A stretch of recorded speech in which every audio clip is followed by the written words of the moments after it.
Бұл мыйзамдың ачығын айтыш керек, сырты жалтырақ, içi қалтырақ. Сілер айтып отырсыңар, жаш жетеліктерді қорғау мақсатында массалық маалымат қаражаттар арқылы алкогольдік ішімдіктерді жарнақ арқылы жайылтуға бөгет қоямыз депчи. Башқа қорғай тұрған мәселелер көп та.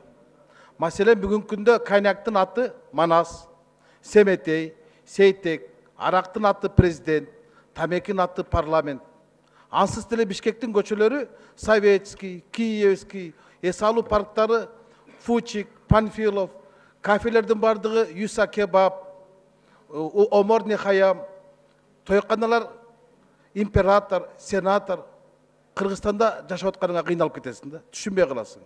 Сілер мамлекеттік ишмерлерді қорғай қыла, мамлекеттік символик, мамлекеттік қыла. Азыр Атамбай деген арақ шығып отыр. Ертең Аю же дағы бір башқа компания Сооронбай деген арақ шығарса қантесіңер? Дастан деген тамекин шығарса қантесіңер? Бұдан бар жарнақ деп жамбаштап жатып өресіңер бе? Бұл мыйзамда көргөзүлүп турбай бу. Коомдук саясий ишмерлерди жарнақ деген бұл мактоо, бұл мазактоо эмес. Мазактоо отпайбы? Мазактоо отпайбы? Манас эпос жөнүндө мыйзам бар. 5-чи пунктунда жазылып турат. Манас деген терминди кайсы жакка колдонуш керек? Өкмөт аныкташ керек деп. Ичкенибиз Манас болот атпайбы? Семетей сейти.